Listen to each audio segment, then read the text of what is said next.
نحمده ونصلي على رسوله الكريم اعوذ بالله من الشيطان الرجيم بسم الله الرحمن الرحيم رب اشرح لي صدري ويسر لي امري واحلل عقدة من لساني يفقهوا قولي واجعل لي وزيرا من اهلي اللهم إني أسألك حبك وحب من يحبك وعمل الذي يبلغني حبك اللهم صل على محمد وعلى آل محمد كما صليت على إبراهيم وعلى آل إبراهيم إنك حميد مجيد اللهم بارك على محمد وعلى آل محمد كما باركت على إبراهيم وعلى آل إبراهيم إنك حميد مجيد.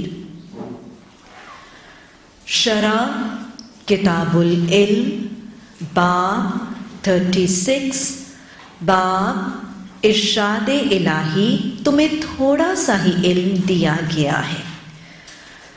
باب میں جو وضاحت ہے وہ اس بات کی ہے، حدیث اس حوالے سے رکھی گئی ہے کہ اللہ سبحانہ تعالیٰ نے قرآن کی ایک آیت میں یہ فرمایا کہ تمہارے پاس اللہ کے علم میں سے بہت تھوڑا سا علم موجود ہے.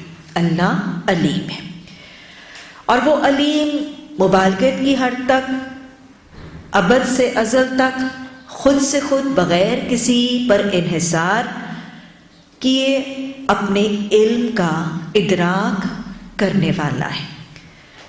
اللہ اپنے علم میں مکمل ہے، جامع ہے، ہر چیز کا مکمل تفصیلی علم، اس مبالغے کی حد تک کا علم صرف اس ذات واحد کے پاس ہے، اور علم کا کنٹرول بھی اسی کے پاس ہے. علم اس کی مرضی اور اذن سے لوگوں کی طرف منتقل ہوتا ہے. رب زدنی علما. حدیث نمبر 104 حضرت عبداللہ بن مسعود رضی اللہ تعالیٰ عنہ سے روایت ہے کہ انہوں نے فرمایا میں نے ایک دفعہ نبی صلی اللہ علیہ وسلم کے ساتھ مدینہ کے کھنڈرات میں چل رہا تھا اور آپ کھجور کی ایک چھڑی کے سہارے چل رہے تھے. راستے میں چند یہودیوں پر گزر ہوا. انہوں نے آپس میں کہا ان سے روح کے بارے میں سوال کرو. ان میں سے ایک نے کہا ہم ایسا سوال نہیں کریں گے جس کے جواب میں وہ ایسی بات کہیں جو تمہیں ناگوار ہو. بعض نے کہا ہم تو ضرور پوچھیں گے. آخر ان میں سے ایک شخص کھڑا ہوا اور کہنے لگا اے ابو القاسم. کیا ہے؟ آپ صلی اللہ علیہ وسلم کی کنیت. صلی اللہ علیہ وسلم روح کیا چیز ہے؟ آپ خاموش رہے. میں نے دل میں کہا آپ پر وحی آ رہی ہے اور خود کھڑا ہو گیا. جب وحی کی حالت جاتی رہی تو آپ نے یہ آیت تلاوت کی وَيَسْأَلُونَكَ عَنِ الرُّوحِ قُلِ الرُّوحُ مِنْ أَمْرِ رَبِّي وَمَا أُوتِيتُم مِّنَ الْعِلْمِ إِلَّا قَلِيلًا. بنیادی طور پر تو اس حدیث کو اس حوالے سے رکھا گیا ہے کہ یہ بات ثابت کی جائے کہ اللہ سبحانہ تعالیٰ کے علم کے مقابلے میں انسان کا علم قلیل ہے. اسی بات کی تصدیق جو کل ہم نے حضرت خضر اور حضرت موسیٰ علیہ السلام کے واقعے میں بھی دیکھا تھا دہرائیے.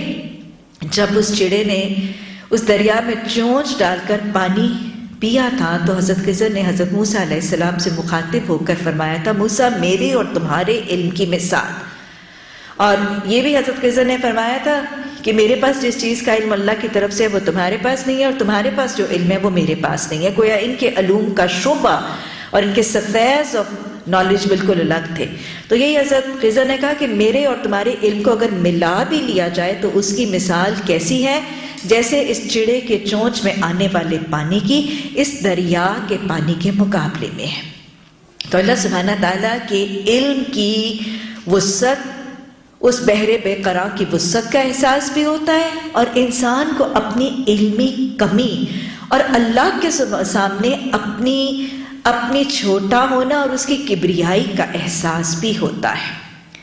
اللہ عاجزی اور انکساری سے، تکبر اور غرور سے بچ کر زندگی گزارنے کی توفیق عطا فرما.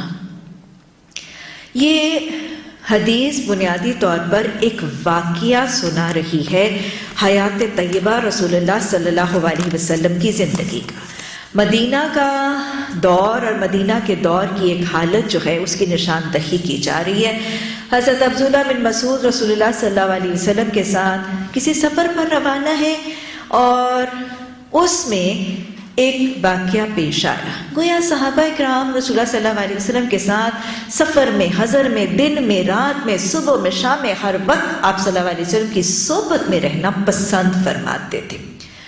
اصول موجود ہے ایک شاگرد کے لیے اپنے استاد کے ساتھ تلامذہ کا، اپنے استاد کے ماحول اور صحبت میں رہنا تعلیم، تربیت اور تزکیہ کے لیے پسندیدہ اور بہترین طریقہ ہے۔ بہرحال آپ صلی اللہ علیہ وسلم اور حضرت عبداللہ بن عباس فرماتے ہیں جب ہم دونوں جا رہے تھے تو وہاں سے یہودیوں کا ایک ٹولہ اور ایک گروہ گزرا اور انہوں نے آپس میں کچھ مکالمہ کیا۔ مکالمہ کیا تھا یہود کا؟ کہ وہ ایک دوسرے میں بات کر رہے تھے کہ محمد صلی اللہ علیہ وسلم سے روح کے بارے میں سوال کرو، کہ محمد صلی اللہ علیہ وسلم سے روح کے بارے میں سوال کرو۔ ایک گروہ نے سوال سے رک جانے کا تذکرہ کیا، تجویز دی، اور دوسرے نے بہرحال کہا کہ ہم سوال کریں گے۔ آگے چلنے سے پہلے کچھ اصول دیکھیں۔ رسول رحمت صلی اللہ علیہ وسلم سے سوال کرنے کا تقاضا اور مکالمہ کون کر رہا ہے؟ یہود، جو پوری ضد کے ساتھ، تکبر اور گھمنڈ کے ساتھ آپ کی سر توڑ مخالفت پر جمے۔ مدینہ میں آپ کے دشمن ہیں، آپ کی جان کے خون کے پیاسے ہیں، لیکن اس کے باوجود بھی آپ صلی اللہ علیہ وسلم کی علمی برتری کے معترف نظر آ رہے ہیں۔ اعتراف ہے ان کی طرف سے اس واقعے میں کہ وہ رسول اللہ صلی اللہ علیہ وسلم سے اپنی علمی کمی کو دور کرنے کے لیے ان سے سوال کرتے ہوئے نظر آ رہے ہیں۔ یہ ہے وہ علم کی حد، اور یہ ہے وہ علم کا انداز، اور یہ ہے علم کا ایک اخلاق کا طریقہ کہ اپنے برائے دوست، دشمن سب ہی ان کے علم کے معترف ہو جائیں۔ اللہ ایسا علم عطا فرما دے، اللہ ایسے علم کا ذوق و شوق عطا فرما دے۔ دشمن ہے، جان کے پیاسے، خون کے پیاسے ہیں، لیکن آپ کی علمی برتری کے معترف نظر آ رہے۔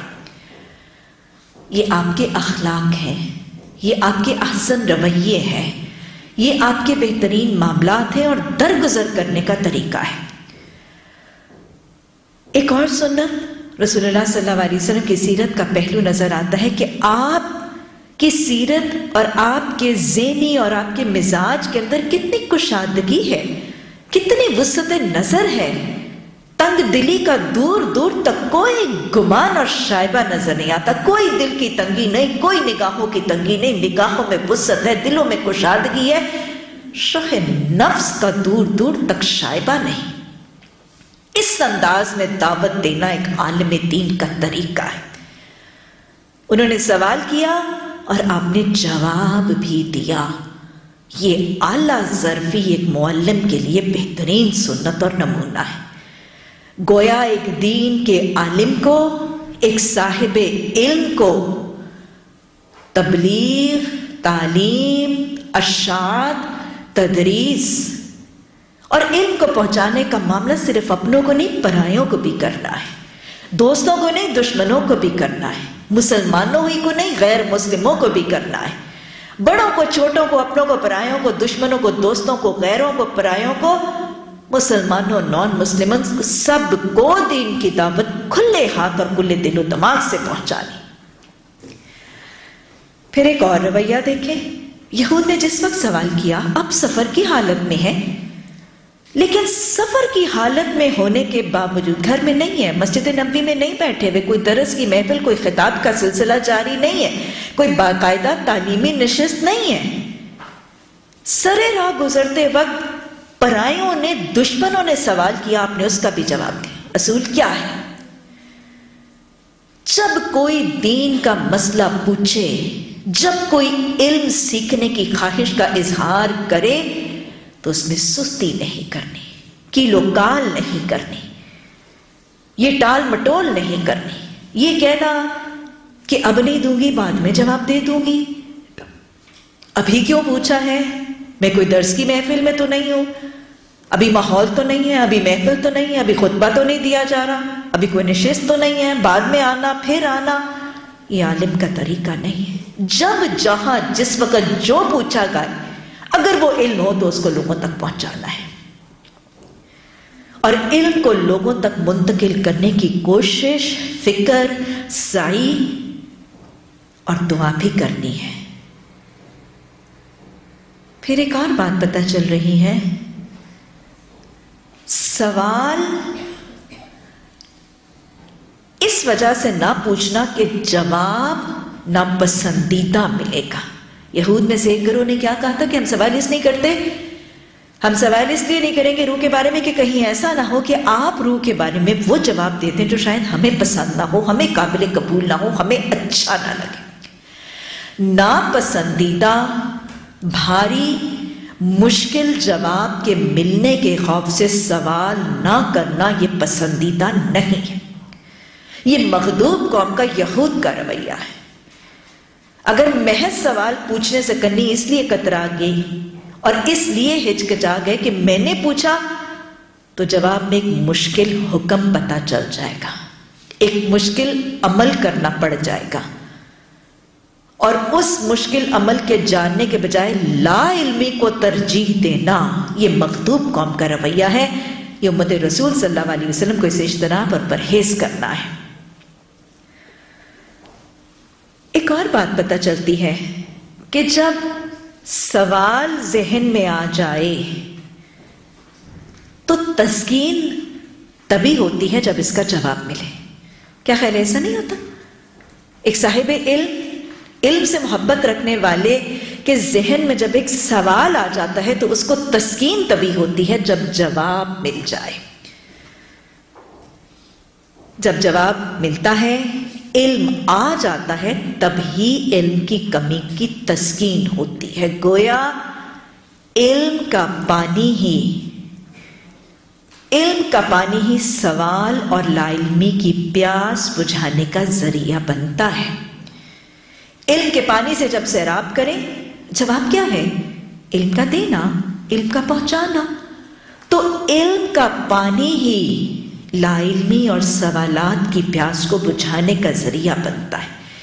علم روح کی تسکین اور روح کی غذا ہے۔ علم روح کو غذا کی طرح ایمان کی طاقت دیتا ہے، ایمان کی حرارت دیتا ہے، عمل کی قوت دیتا ہے، اور علم غذا کی طرح روح کو شیطان کے اکساہٹوں اور حملوں کے خلاف قوت مدافعت دیتا ہے۔ اللہم فقہنا فی الدین۔ ایک اور بات پتہ چلتی ہے، آپ صلی اللہ علیہ وسلم سے جب سوال کیا گیا روح کے بارے میں اور یہود نے کیا تو آپ نے اس کا جواب نہیں دیا۔ کیا سنت پتہ چلتی ہے کہ جب پوچھی جانے والی چیز کے بارے میں علم نہ ہو تو من گھڑت، افترا بازی کیے ہوئے جواب اور خود گھڑ کے غلط جواب دینے کی بجائے خاموشی بہتر ہے۔ اگر کوئی چیز پوچھی جائے اور اس پر علم نہ ہو تو وہ معاملہ جس میں لا علمی ہو، اس کے جواب میں من گھڑت جواب، بہتان کے جواب، جھوٹے اور غلط جواب دینے اور لا علمی کی بنیاد پر گھڑے ہوئے جواب دینے کی بجائے خاموشی بہتر ہے، اور یہی سنت رسول صلی اللہ علیہ وسلم کا طریقہ ہے۔ اس لا علمی پر پوچھے جانے میں اس لا علمی کو اپنی انا کا معاملہ نہیں بنانا، یہ مزید جہالت ہوگی۔ ایک پہلے لا علمی ہے، اس کے بعد انانیت کا معاملہ کیا تو یہ مزید جہالت پر جہالت ہوگی، یہ سونے پر سہاگا ہوگا۔ اور آپ دیکھیں کہ آپ صلی اللہ علیہ وسلم کہاں خاموش رہے؟ بس اوقات پوچھے جانے پر خاموش رہنا مشکل اس لیے ہوتا ہے کہ یہ پریشانی ہوتی ہے کہ ابھی لوگ کیا کہیں گے، مجھے اتنی سی بات بھی نہیں پتا۔ اپنی بے عزتی، شرمندگی کو فیس نہ کر سکنے کا خوف شرمندگی کو فیس نہ کر سکنے کا خوف، اپنی لا علمی کو لوگوں کے سامنے نہ مان سکنے کی انانیت بس اوقات من گھڑت جواب دینے پر آمادہ کرتی ہے۔ یہ شیطان کا فتنہ ہے، شیطان کا وسوسہ ہے۔ لوگوں کی باتیں بس اوقات اس چیز کی طرف مائل کرتے، یہ خوف اور فکر ڈال دیتی ہے۔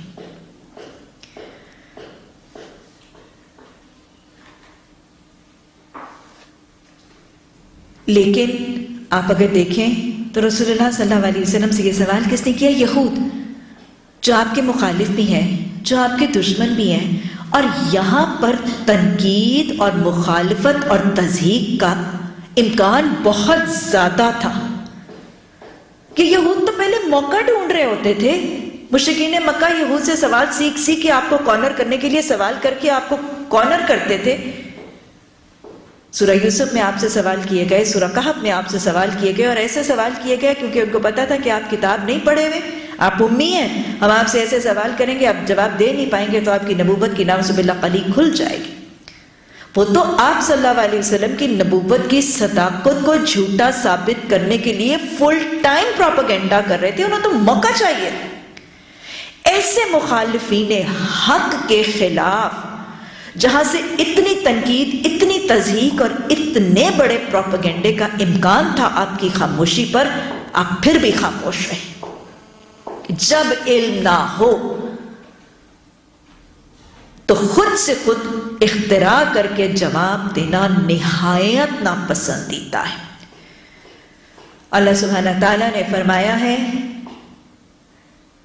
وَمَنْ أَظْلَمَ مِمَّنِ افْتَرَىٰ عَلَى اللَّهِ الْكَذِبَ، اس شخص سے زیادہ ظالم وہ کون سکتا ہے جو اللہ پر جھوٹ بہتان باندھے۔ اللہم لا تجعلنا منہ۔ اسی طرح شیطان کے بارے میں اللہ سبحانہ تعالیٰ نے فرمایا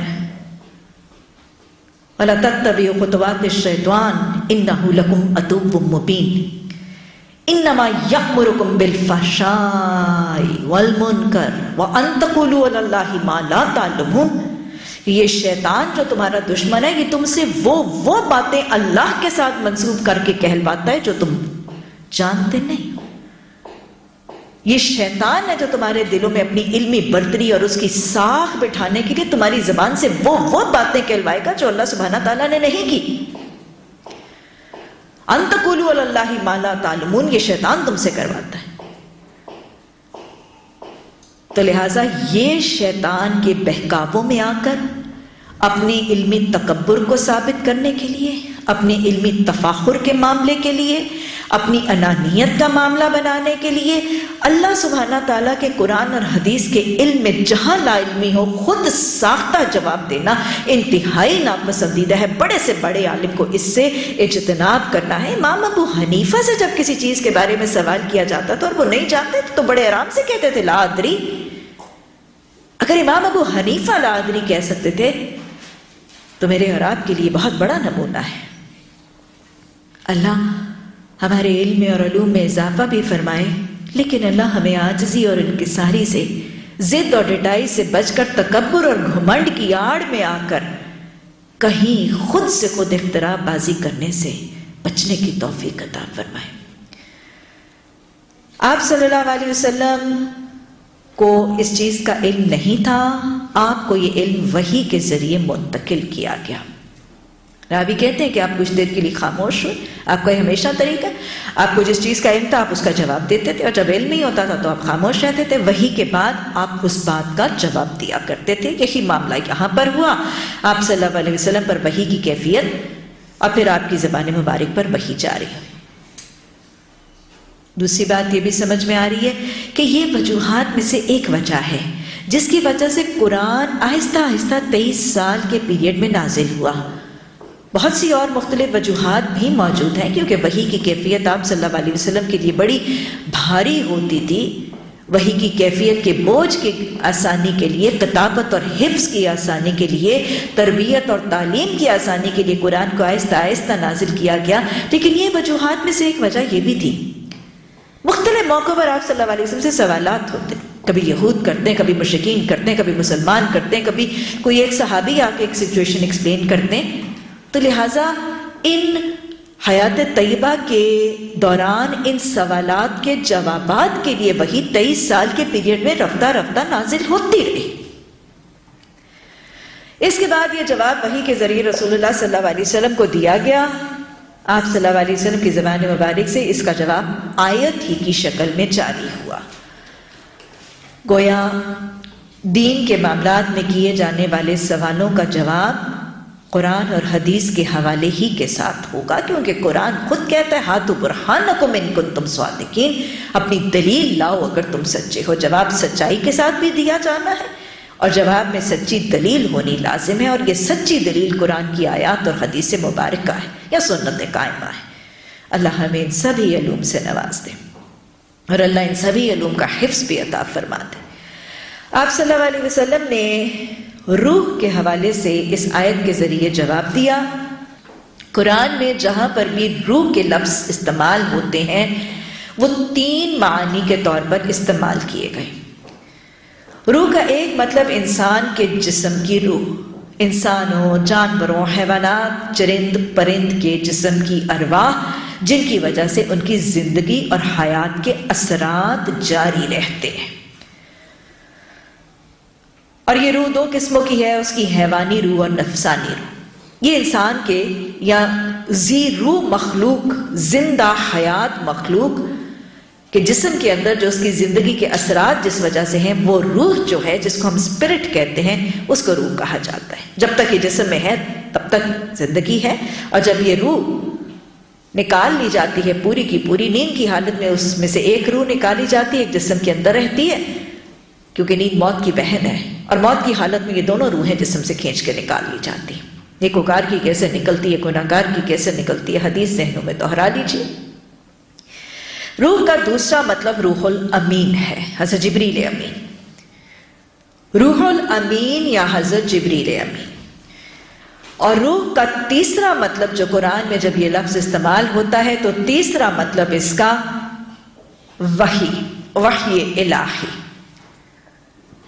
تو اگر اس آیت کا ترجمہ پڑھیں وَيَسْأَلُونَكَ عَنِ الرُّوحِ قُلِ الرُّوحُ مِنْ أَمْرِ رَبِّي، کہ دیکھو یہ روح اللہ کے حکم سے آتی جاتی ہے، تو واقعی انسان کے جسم کی یا ذی روح مخلوق کی روح اللہ ہی کے حکم سے آتی۔ جب اللہ کا حکم اذن ہوتا ہے تو بچے میں روح پھونک دی جاتی، اور جب اللہ کا حکم اور اذن ہوتا ہے تو ملک الموت اس روح کو نکال لیتا ہے۔ امر ربی۔ حضرت جبریل امین کا بھی انبیاء علیہ السلام کے پاس آنا اور وحی کا پہنچانا یہ بھی اللہ کے حکم سے ہے، اور اسی طرح وحی کا انبیاء پر نازل ہونا یہ بھی امر ربی ہی ہے۔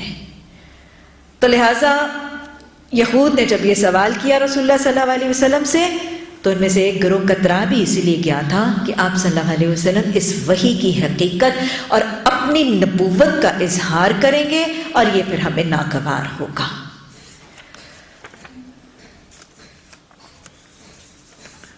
باب 37، باب اندیشہ نافہمی کی وجہ سے ایک قوم کو چھوڑ کر دوسرے کو تعلیم دینا، یعنی اگر اس بات کا فکر اور امکان ہو کہ ایک گروہ کو بات سمجھ میں نہیں آئے گی تو اس کو چھوڑ کر دوسرے کو سمجھا دینا۔ حدیث نمبر 105، حضرت انس رضی اللہ تعالیٰ عنہ سے روایت ہے کہ انہوں نے فرمایا ایک دفعہ حضرت معاذ رسول اللہ صلی اللہ علیہ وسلم کے ہمراہ سواری پر پیچھے بیٹھے تھے۔ گویا وہی اصول جو پیچھے ہم نے حضرت عبداللہ کے حوالے سے بھی دیکھا، ایک شاگرد کا اور اس کے استاد کا آپس میں قریبی تعلق ہونا پسندیدہ ہے۔ استاد کو اپنے تلامذہ اور اپنے شاگردوں کی تعلیم، تربیت، تزکیہ اور ٹریننگ کے لیے ان کے قریب ہونا پسندیدہ اور یہ مؤثر ہے تعلیمی طریقہ۔ اسی طرح ایک شاگرد کو اپنے معلم اور استاد کی ماحول سے فیض یاب ہونا یہ بھی اس کے لیے پسندیدہ ہے۔ یہ بہت افیکٹو اور ایجوکیشنل ٹولز اور ٹریننگ اور تربیت کے بہت افیکٹو ٹولز ہیں۔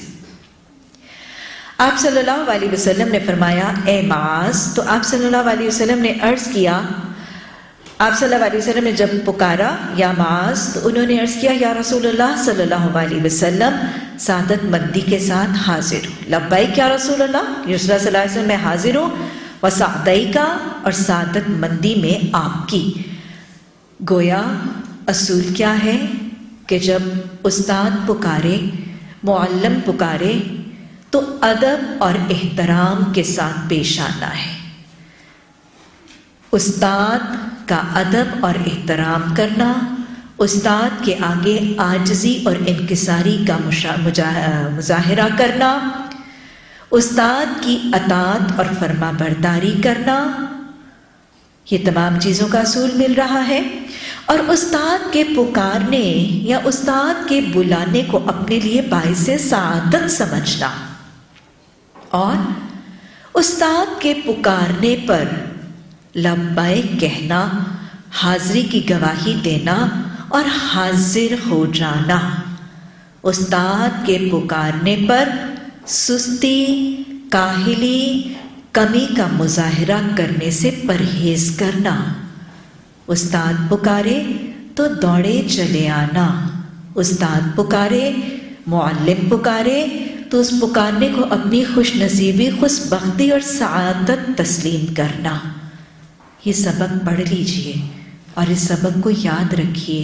آپ کے معلم، آپ کے استاد جب آپ کو پکاریں تو ہمیں بھی حاضر ہونا ہے، سستی سے، کاہلی سے، کم حوصلہ ہونے سے بچ کر دین کی خدمت اور ارشاد کے لیے اپنے آپ کو پیش کرنا ہے، اپنی سعادت اور اپنی خوش قسمتی سمجھ کر۔ آپ صلی اللہ علیہ وسلم نے ایک نہیں 3 بار پکارا۔ یہ یا تو آپ کی محبت کا ایک انداز ہے، اور یا ایک امتحان اور ایک آزمائش کا طریقہ ہے، پرکھنے کا طریقہ ہے کہ آپ بار بار پکار کر دیکھنا چاہ رہے ہیں کہ کیا ہر پکار کے جواب میں رویہ اور جواب ویسا ہی ہے، کہیں کوئی اکساہٹ اور کوئی اکتاہٹ کا طریقہ تو نہیں ہے۔ گویا ایک معلم، ایک استاد اپنے شاگرد کو پرکھ سکتا ہے اس کی اکساہٹ، اس کی اکتاہٹ کو دیکھنے کے لیے۔ 3 مرتبہ ایسا ہوا، آپ نے فرمایا جو کوئی سچے دل سے یہ گواہی دے کہ اللہ کے علاوہ کوئی معبود حقیقی نہیں اور محمد صلی اللہ علیہ وسلم اس کے رسول ہیں۔ کیا ہے؟ یشہد اللہ الہ الا اللہ وان محمد رسول اللہ، اس بات کی گواہی دے تو اللہ اس پر دوزخ کی آگ حرام کر دیتا ہے۔ سبحان اللہ۔ کس چیز کا پیغام؟ کلمہ طیبہ اور کلمہ شہادت کی فضیلت کا پیغام مل رہا ہے۔ کتنے افضل ہیں یہ کلمات، اور ویسے بھی آپ کو پتہ ہے افضل ذکر کیا ہے؟ لا الہ الا اللہ۔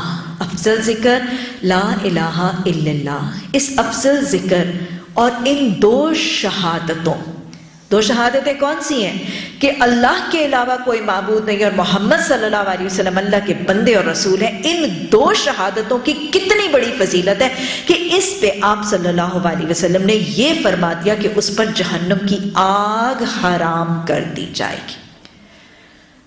یہ کچھ حروف پر مشتمل کلمات اور یہ 2 شہادتیں، ان کی فضیلت واضح ہو رہی ہے۔ لیکن یہ جو کہا گیا کہ یہ 2 گواہیوں کا دینے والا، اس پر آگ حرام ہے، کیا ہر وہ شخص جو یہ کلمہ کہتا ہے اس پر آگ حرام ہے یا جہنم میں وہ داخل نہیں ہوگا؟ حالانکہ ہمیں متفرق احادیث مبارکہ اور قرآن کی آیات سے یہ پتہ چلتا ہے کہ کلمہ پڑھنے کے بعد بے نمازی، اس کو فرعون، حامان، ابی بن خلف کے ساتھ جمع کر کے جہنم میں پھینکا جائے گا۔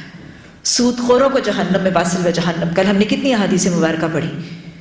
سود خور، بے نمازی، مرتدین، مانعین زکوٰۃ، ان سب کا انجام ہم قرآن سے بھی حدیث سے بھی پڑھتے ہیں کہ ان کو واصل و جہنم کیا جائے گا۔ پھر یہ معاملہ کیا ہے؟ پھر یہ معاملہ کیا ہے جو اس حدیث میں کہا جا رہا ہے؟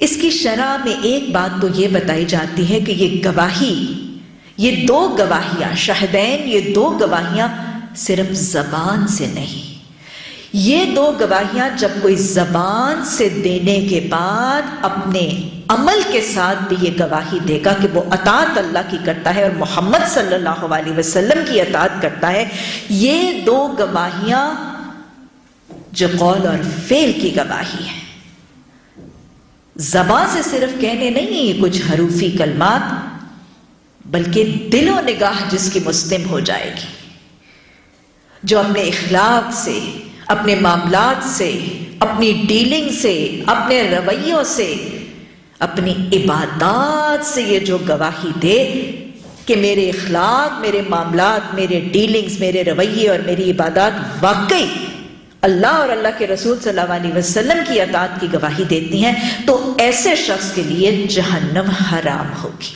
ایک شرط تو اس کی یہ کہ صرف زبان کی نہیں، عملی گواہی دینے والے پر واقعتاً ان الذین آمنوا وعملوا الصالحات، اور یہ عمل الصالحات ہی عملی گواہی ہے۔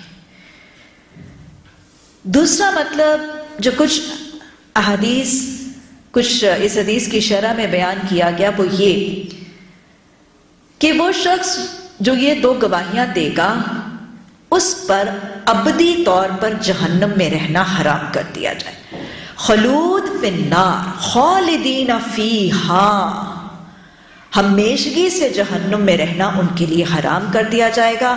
سزا بھگتنے کے بعد ان دو گواہی دینے والوں کو فائنلی جہنم سے نکال لیا جائے گا۔ گویا خلود فی النار یا خالدین فیہا کا معاملہ یہ دو کلمہ پڑھنے اور دو گواہیاں دینے والوں کے لیے جہنم میں ہمیشگی کو حرام کر دیا جائے گا۔ ہمیں حدیث سے پتہ چلتا ہے کہ وہ جو کلمہ گو ہے وہ جب اپنی سزا بھگت لیں گے تو پھر ان کو جہنم سے نکالا جائے گا، وہ جل کر راکھ ہو چکے ہوں گے، کوئلے کی طرح جل کر سیاہ ہو گئے ہوں گے، آب حیات سے، نہر حیات سے ان پر پانی ڈالا جائے گا اور وہ پھر سے اگیں گے، لیکن ان کے جلنے کے اثرات اور نشانات ان کے جسم پر باقی رہ جائیں گے اور پھر ان کو جنت میں داخل کر دیا جائے گا۔ تو گویا یہ دوسری توجیہ اور دوسری شرح۔ اور تیسرا مطلب جو کچھ شرح کی کتابوں میں شاید آپ کو نظر آئے گا، حدیث کی شرح بیان کرنے والے کہتے ہیں کہ اگر کوئی شخص یہ دو گواہیاں دے گا تو اس کے عمل کے حساب سے اس گواہی دینے والے کے اس عملوں کے حوالے سے جو اس نے اس گواہی کی مصداق پر دی ہے، اس کے جسم کے کچھ حصوں پر جہنم کی آگ کو حرام کر دیا جائے گا۔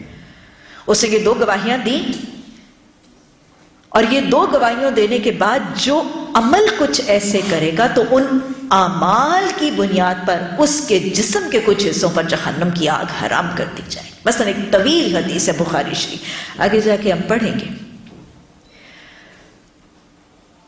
کہ اللہ سبحانہ تعالیٰ جب کلمہ گو لوگوں کو، فرشتوں کو کہیں گے کہ ان کو جہنم سے نکالو، تو فرشتے، حدیث میں آتا ہے سفارش اور شفاعت کی ایک بہت طویل حدیث ہے، صحیح بخاری ہی کی حدیث ہے۔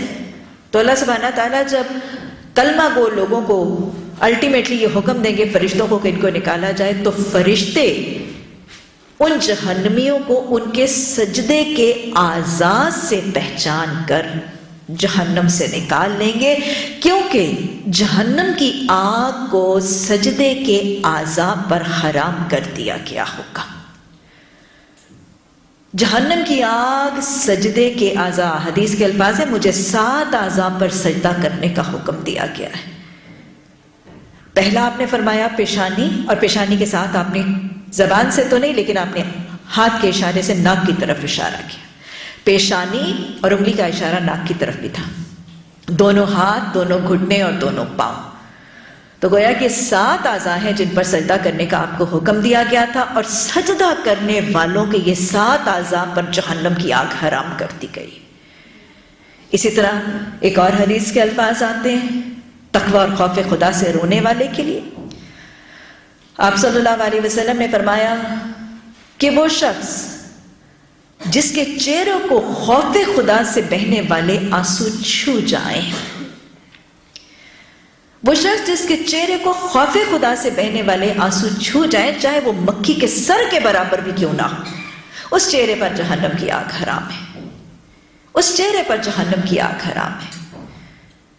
اس نے کلمہ پڑھا اس نے یہ 2 گواہیاں دیں اور پھر خوف خدا سے وہ رویا، اس کے آنسوؤں نے اس کے چہرے کو چھوا، اس چہرے پر جہنم کی آگ حرام ہے۔ اسی طرح ایک اور حدیث میں آتا ہے، آپ صلی اللہ علیہ وسلم نے فرمایا وہ قدم جو دین کی خاطر خاک آلود ہوں گے، دین سیکھنے، سکھانے، تبلیغ، اشاعت، حفاظت، نفاذ دین کے لیے اپنے گھروں سے نکلیں گے اور خاک آلود ہوں گے وہ قدم جو دین کی خاطر یا اللہ کے راستے میں خاک آلود ہوں گے، ان قدموں پر جہنم کی آگ حرام ہے۔ وہ آگ ان قدموں کو نہیں کھائے گی جو اللہ کے راستے میں چلے تھے، مسجدوں میں چل کے جاتے تھے، دین کی اشاعت اور تبلیغ کے لیے نکل کے جو قدم جاتے تھے اور وہ خاک آلود ہو جاتے تھے لیکن پھر بھی چلتے رہتے تھے، ان قدموں کو جہنم کی آگ نہیں چاٹے گی اور نہیں کھائے گی اور نہیں جلائے گی۔ اسی طرح غیبت اور چغلی کے حوالے سے حدیث کے الفاظ آتے ہیں۔ آپ صلی اللہ علیہ وسلم نے فرمایا ایک مسلمان اپنے مومن بھائی کی غیر موجودگی میں جب اس کی عزت کی دفاع کرے گا، یعنی ایک شخص ہے، ایک محفل میں بیٹھا ہوا ہے، اس سے کسی اور مسلمان بھائی کی چغلیاں ہو رہی ہیں، غیبتیں ہو رہی ہیں، اس کا مذاق اڑایا جا رہا ہے، یہ مومن اس جگہ پر بیٹھ کے جہاں دوسرے مومن کی جو وہاں پہ موجود نہیں ہے اس کی بے عزتی اور بے آبروئی کی جا رہی ہے، یہ مومن اس کی عزت کی حفاظت کرے گا۔ باقی سارے صحبت والے بڑی بے وقوف ہے، بڑی جاہل ہے، بڑی پوہڑ ہے، اور وہ کیا کہتا ہے؟ نہیں ایسی ہے نہیں، تم جو کہہ رہی ہو نا یہ غلط کہہ رہی ہو۔ سمجھ میں آئی بات؟ چغلیاں غیبتیں کرنے والوں کی نفی کر کے اس غیر موجود شخص کی عزت اور آبرو کی حفاظت کرنے والے کے لیے آپ نے فرمایا اللہ سبحانہ تعالی جہنم کی آگ کو اس کے چہرے پر حرام کر دے گا، جہنم کی آگ کو اس کے چہرے پر حرام کر دے گا۔ تو ایک شرح اس حوالے سے یہ ہے، جو عملی گواہی دیں گے قولی گواہی کے بعد، اور یا پھر الٹیمیٹلی خلود فی النار کو حرام کیا جائے گا، اور فائنلی ان کے جسم کے کچھ حصے جو اس عملی گواہی کا ساتھ دیں گے ان پر جہنم کی آگ کو چاٹنا حرام کر دیا جائے گا۔ حضرت معاذ رضی اللہ تعالیٰ عنہ نے عرض کیا کہ رسول اللہ صلی اللہ علیہ وسلم میں کیا لوگوں میں اس کی تشہیر نہ کروں تاکہ وہ خوش ہو جائے؟ آپ نے فرمایا ایسے کرے گا تو ان کو اسی پر بھروسہ ہو جائے گا۔ پھر حضرت معاذ رضی اللہ تعالیٰ عنہ اپنی وفات کے قریب یہ حدیث بے خوف گناہ کے لوگوں کو بیان کر گئے، یعنی آپ صلی اللہ علیہ وسلم سے جب یہ بات سنی کہ اتنی بڑی خوشخبری ہے کہ جو شخص یہ 2 گواہیاں دے گا اس کے لیے جہنم کی آگ سے نجات ہے، تو حضرت معاذ فرماتے کہ ان کے دل میں فوراً خواہش ہے کہ میں لوگوں کو بھی تو بتاؤں کہ یہ کتنا بڑا کلمہ ہے۔ تو اس پر آپ صلی اللہ علیہ وسلم نے منع فرمایا، گویا اور منع فرمانے کی وجہ بھی بتائی کہ اگر تم نے یہ بات ابھی بتا دی تو لوگ اس پر تکیہ لگا کر بہت زیادہ پر امید ہو جائیں گے، ان دونوں شہادتوں پر اتنا تکیہ لگا لیں گے کہ شاید عمل سے رکاوٹ آ جائے گی۔ یاد رکھیے گا دین ہمیشہ خوف اور امید کے درمیان چلتا ہے، دین ہمیشہ خوف اور امید کے درمیان چلتا ہے۔ اگر خوف بہت ہی زیادہ دل پہ آ جائے تو نا امیدی کی وجہ سے عمل کی رکاوٹ ہو جاتی ہے، اور اگر امید بہت زیادہ ہو جائے تو امید پر تکیہ لگا کر بھی عمل بے عملی کی طرف انسان مائل ہو جاتا ہے۔ ایسے ہی ہے نا، اگر یہ امید ہو جائے کہ میں تو بخشی بخشائی ہوں۔ آپ ایک عام طالب علم کو دیکھیں نا، ایک عام امتحان دینے والا طالب علم اگر مطمئن ہو جائے کہ میں نے پاس ہو جانا ہے اور میرا داخلہ ہو جانا ہے تو کیا خیال ہے وہ پڑھتا ہے؟ نہیں پڑھتا۔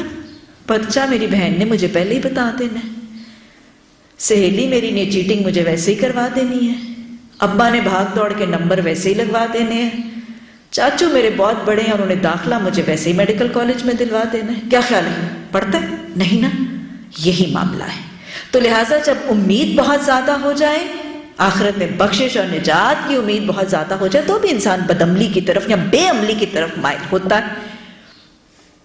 اور اگر نا امیدی اور مایوسی بھی شیطان ڈال دے تو کہاں بخشی جائے گی، تو بھی انسان پھر وہ کہتے ہیں نا کھل کے جیو کا تصور یہ بھی زیادہ آ جاتا ہے۔ بخشے تو جانا نہیں، پھر اس 4 دنوں کی زندگی میں یہاں تو دنیا کو جنت بنا لو، یہ امکان بھی آتا ہے۔ تو آپ نے اس حکمت کے تحت کہ کہیں یہ بہت زیادہ پوری امید نہ ہو جائے، آپ نے اس حکمت کے تحت فوری اس بات کو لوگوں تک پہنچانے کے لیے آپ نے منع فرما دی۔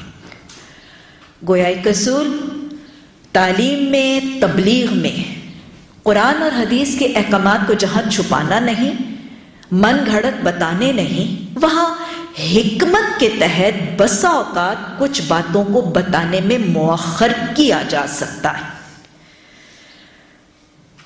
کسی حکمت کے تحت کسی بہتر نتیجے کے پیش نظر کسی حکم کو، کسی خوشخبری کو، کسی پیشین گوئی کو مؤخر کر کے، ڈیلے کر کے بعد میں بتانے کا طریقہ اختیار کیا جا سکتا ہے۔ دین کی دعوت، ویسے بھی تبلیغ حکمت ہی سے کرنا ہے، یہ حکمت کے پیش نظر نبی صلی اللہ علیہ وسلم نے ایسا کرنے کا حکم دیا۔ اللہ سبحانہ تعالی ہمیں بھی حکمت سے دعوت دینے کا طریقہ سکھا دے، اور اللہ سبحانہ تعالی ہمیں یہ دونوں گواہیاں اپنے قول سے، اپنے فعل سے، اپنے اعمال، اپنے اخلاق، اپنے معاملات اور اپنی عبادات سے یہ گواہیاں ثابت قدمی سے ساری زندگی دینے کی توفیق عطا فرما دے، اور اللہ اسی کو ہمارے نجات کا ذریعہ بنا دے۔ اللہم اجرنا من النار، اللہم اجرنا من النار، اللہم اجرنا من النار۔ باب نمبر 38، علم پوچھنے میں شرم کرنا۔ حدیث نمبر 106، حضرت ام سلمہ رضی اللہ تعالی عنہا سے روایت ہے کہ حضرت ام سلیم رضی اللہ تعالی عنہا رسول اللہ صلی اللہ علیہ وسلم کے پاس آئیں اور عرض کیا، یا رسول اللہ صلی اللہ علیہ وسلم، اللہ تعالی حق بات بیان کرنے سے نہیں شرماتا، کیا عورت کو احتلام ہو تو اسے غسل کرنا چاہیے؟ نبی صلی اللہ علیہ وسلم نے فرمایا، ہاں، جبکہ اپنے کپڑے پر پانی دے کے۔ حضرت ام سلمہ رضی اللہ تعالی عنہا جو اس وقت آپ کی زوجہ محترمہ وہ بھی وہیں پہ تشریف فرما تھی، انہوں نے شرم سے اپنا منہ چھپا لیا اور عرض کیا، یا رسول اللہ صلی اللہ علیہ وسلم، کیا عورت کو بھی احتلام ہوتا ہے؟ آپ نے فرمایا، ہاں، تیرا ہاتھ خاک آلود ہو، پھر بچے کی صورت ماں سے کیوں ملتی ہے؟ گویا یہ واقعہ اللہ کے نبی صلی اللہ علیہ وسلم مدنی دور کا ایک واقعہ اس حدیث میں جو ہے وہ نریٹ کیا جا رہا ہے، مدنی دور ہے۔ نبی صلی اللہ علیہ وسلم کے ساتھ ان کی زوجہ محترمہ حضرت ام سلمہ کی روایت سے یہ واقعہ آتا ہے کہ ایک صحابیہ حضرت ام سلیم رسول اللہ صلی اللہ علیہ وسلم کی خدمت میں حاضر ہوئیں، اور انہوں نے آپ صلی اللہ علیہ وسلم سے اپنی ایک علمی کمی کے حوالے سے طہارت اور پاکی کا ایک سوال پوچھا، غسل، طہارت اور پاکی کے بارے میں ایک مسئلہ دریافت کیا۔ یہ کون سی صحابیہ ہیں؟ حضرت ام سلیم رضی اللہ تعالی عنہا رسول اللہ صلی اللہ علیہ وسلم کی ایک بڑی ہی تاریخ میں ان کا بڑا تذکرہ، اور حیات طیبہ میں ان کے بہت خوبصورت سے واقعات بھی نمونے موجود ہیں۔ یہ وہ صحابیہ ہیں جنہوں نے اپنے بیٹے حضرت انس کو رسول اللہ صلی اللہ علیہ وسلم کا خود ساختہ غلام بنایا۔ انہوں نے، اس ماں نے اپنے بیٹے کو پیش کر دیا تھا، یا رسول اللہ صلی اللہ علیہ وسلم، میرے بیٹے کو اپنا خادم بنا لیجیے۔ اللہ سبحانہ تعالی ہمیں بھی اپنی اولادوں کو پیش کرنے کی توفیق عطا فرما، اور اللہ سبحانہ تعالی جب ہم اپنی اولادیں تیرے سامنے پیش کریں تو اللہ تو انہیں قبول بھی کر لینا۔ اللہ سبحانہ تعالی ہماری اولادوں کو اپنے دین کی خدمت کے لیے منتخب فرما لے، اللہ قبول کر لے، اللہ اپنے کام کا بنا لے، اللہ ان کو رگڑ کے مانچ کے دین کی اشاعت اور تبلیغ کی توفیق عطا فرما دے۔ یہ خاتون نے اپنے بیٹے کو خدمت رسول صلی اللہ علیہ وسلم کے لیے پیش کیا، اور رسول اللہ صلی اللہ علیہ وسلم نے قبول کیا۔ خادم رسول صلی اللہ علیہ وسلم حضرت انس کی والدہ ہے۔ مائیں ایسی ہوں تو بیٹے ایسے ہی ہوا کرتے ہیں۔ اللہ ان ماؤں کی سنتیں سیکھنے سکھانے کی توفیق عطا فرما، اللہ ان کو اپنانے کی توفیق عطا فرما۔ بحیثیت ماں تو یہ ایسی ہیں، بیوی کے طور پر کیسی ہیں؟ صحابہ اکرام فرمایا کرتے تھے کہ مدینہ کے شہر میں بہترین حق مہر حضرت ام سلیم کا تھا.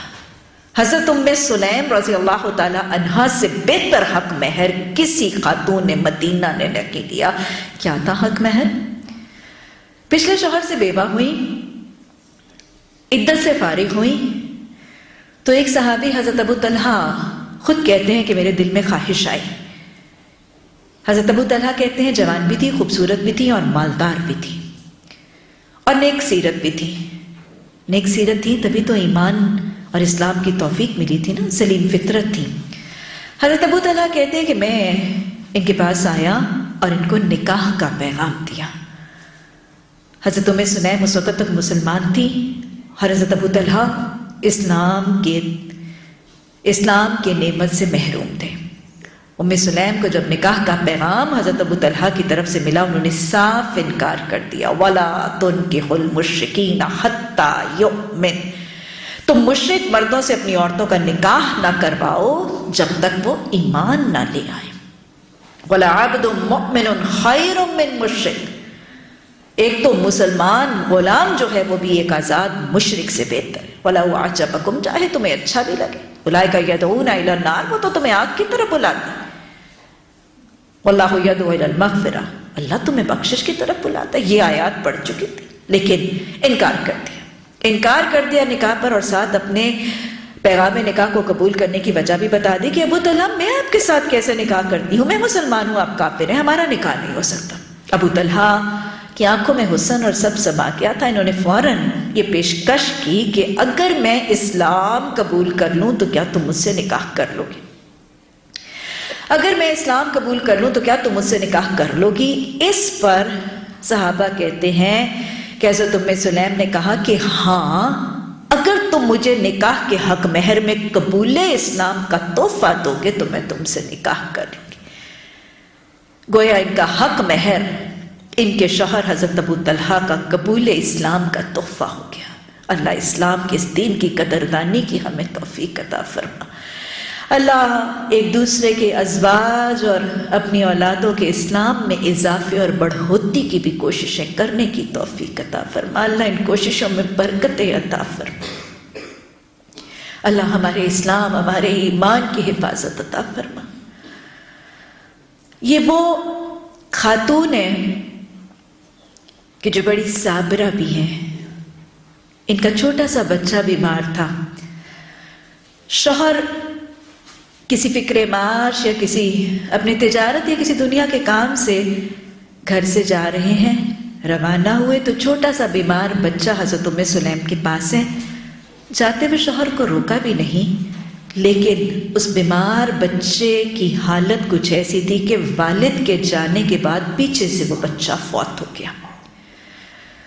ننھا منا یہ بیٹا فوت ہو گیا. ماں نے بڑے صبر، کتنے بڑے دل تھے اور کتنے بڑے حوصلے تھے اور کتنے بڑے صبر تھے. ان اللہ مع الصابرین، ان اللہ یحب الصابرین، ان اللہ لا یضیع الاجر المحسنین. جن کو یقین تھا وہ احسان بھی کرتے تھے اور وہ صبر بھی کرتے تھے. اللہ ہمیں یہ سب نعمتیں عطا فرما دے. پورے صبر کے ساتھ ایک اللہ کے توکل اور راضی برضا رہنے کی حالت میں اس بچے کو غسل دیا، اس کو کفن پہنایا. شوہر کی منتظر ہے. شوہر واپس آئے، دروازے کی دہلیز پر اپنے شوہر کا بڑی خوش دلی اور خندہ پیشانی اور بڑے خوش اخلاقی کے ساتھ اپنے شوہر کا استقبال کیا. شوہر کو کھانا پیش کیا. شوہر نے کھانا کھانے کے بعد اپنی حاجت کا اظہار کیا، شوہر کی خواہش کی تکمیل کی. سارے معاملات کی تکمیل کے بعد کھانے کے دوران جب شوہر نے بیوی سے پوچھا کہ بیٹے کا کیا حال ہے تو بڑے تحمل سے جواب دیا. یہ بھی نہیں کہ آج کی کوئی شاید بیوی ہوتی تو دہلیز پر کھڑی ہو گئی واہ بیلا کرنے لگتی، رونے لگتی، شکوے شکایتیں کرنے لگتی، کہاں چلا گیا تھا، چھوڑ گیا تھا، بچہ تڑپتے تڑپتے میرے ہاتھوں میں جان دے گیا. نہیں، بڑے تحمل سے، بڑے صبر سے شوہر سفر سے واپس پلٹا ہے. کھا تو لے، سانس لے تو لے، تھکاوٹ اتار تو لے، حاجتیں پوری کر تو لے. یہ ہے تحمل، یہ ہے حوصلہ، یہ ہے صبر. اور یہ وہ ازواج ہیں لِتَسْكُنُوا فِيهَا جو ایک دوسرے کے سکون کا ذریعہ بنتے ہیں. ہن لباس لکم وانتم لباس لہن، ایک دوسرے کے لیے باعث راحت اور سکون بن رہی. شوہر کو کھلایا پلایا، نہ تانے نہ تشنے نہ شکوے نہ شکایتیں، نہ رونا نہ دھونا، پورا سکینہ اطمینان سکون خواہشات کی تکمیل. شوہر نے جب بیچ میں پوچھا تھا کہ بیٹا کیسا ہے تو کہا اب قدرے اطمینان میں ہے. ظاہر ہے وہ موت کا تکلیف اور بیماریاں اور وہ سب کچھ چھٹ گیا تھا، ظاہر ہے سکون تو پہلے سے زیادہ تھا. اور پھر جب ساری کاموں سے فرصت ہوئی تو بڑے آرام سے شوہر کو مخاطب کر کے فرماتی ہیں اگر تیرے پاس کسی شخص کی کوئی امانت ہو اور وہ تجھ سے واپس مانگے تو کیا کرے گا. دیکھیں سمجھانے کا انداز میں بھی کتنا حلم ہے، کتنا تحمل ہے، کتنی معاملہ فہمی اور کتنا ٹھہراؤ ہے شخصیت میں اور بات کرنے کے انداز میں. اللہ یہ ٹھہراؤ ہی عطا کر دے. اللہ جلد بازیوں سے بچنے کی توفیق عطا فرما. اللہ بے صبریاں اور نہ شکریاں کرنے والی نہ بنا دے. کہا کہ اگر تیرے پاس کسی شخص کی کوئی امانت ہو اور وہ تجھ سے واپس مانگے گا تو کیا کرے گا. شوہر نے بڑے آسانی سے کہا کہ ظاہر ہے اگر کسی کی امانت ہے مجھ سے واپس کرے گا تو مانگے گا تو میں اس کی امانت لوٹا دوں. پھر بڑی فراست سے جواب دیا تیرے اور میرے پاس رب کی ایک بڑی قیمتی امانت تھی، اس نے ہم سے واپس مانگ لی. شوہر بھی بات سمجھ گیا. شوہر نے فوراً بیوی کے ساتھ ہم زمان ہو کر اِنَّ لِلَّهِ وَإِنَّا إِلَيْهِ رَاجِعُونَ کے کلمات پڑھے. یہ وہی ہیں الَّذِينَ إِذَا أَصَابَتْهُم مُّصِیبَةٌ قَالُوا إِنَّ لِلَّهِ وَإِنَّا إِلَيْهِ رَاجِعُونَ أُولَٰئِكَ عَلَيْهِمْ صَلَوَاتٌ مِّن رَّبِّهِمْ وَرَحْمَةٌ. یہی وہ لوگ ہیں جن کو اللہ کی رحمتیں اور برکتیں ملتی ہیں. اللہ کی رحمتیں اور برکتیں صابر شاکر راضی برزاق جوڑے کو کیسے ملی تھی؟ اللہ سبحانہ تعالیٰ نے نعم البدل اتنی صالح اولادیں دیں کہ حافظ قرآن بھی ہوئے اور عالم دین بھی ہوئے انہی کی اولادوں میں سے. یہ وہ صحابیاں ہیں کہ جن کی مہمان نوازی اللہ سبحانہ تعالیٰ کو پسند آ گئی تھی.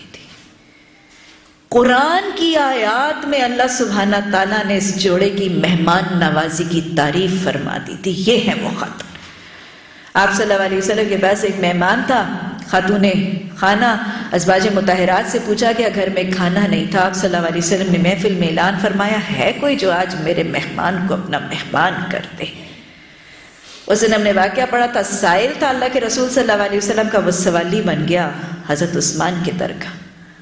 اور یہاں مہمان ہے محمد صلی اللہ علیہ وسلم کا. آپ نے پوچھا ہے کوئی جو میرے مہمان کو اپنا مہمان کر لے؟ حضرت ابو طلحہ نے کہا یا رسول اللہ صلی اللہ علیہ وسلم لبیک یا رسول اللہ صلی اللہ علیہ وسلم. یاد رکھیں گا شوہر بھی مہمان نوازی کی طرف مائل تبھی ہوتے ہیں جب پیچھے دین کی معاونہ بیٹھی، جب پتا ہو کہ پیچھے ناک بھون چڑھانے والی بد اخلاق بد مزاج چڑچڑی خاتون بیٹھی ہے تو وہ بھی مہمان نوازی کی حامی نہیں بھرا کرتے، باہر ہی سے کہیں سے مہمان نوازی کر کے فارغ کر دیتے. حضرت ابو طلحہ کے پیچھے اتنا بڑا دین کا ثبوت ہے، اتنی بڑی دین کی معاون اور مددگار ہے جن کے نکاح کے وقت قبول اسلام حق مہر تھا. حضرت ابو طلحہ نے سب سے فاستبقوا الخیرات کر کے کہا میرا مہمان ہوگا، میں لے جاؤں گا. گھر پہنچے، مہمانوں کو لے کر پہنچے. یہ دین کی مددگار زوجہ سے پوچھا گھر میں کوئی کھانا ہے؟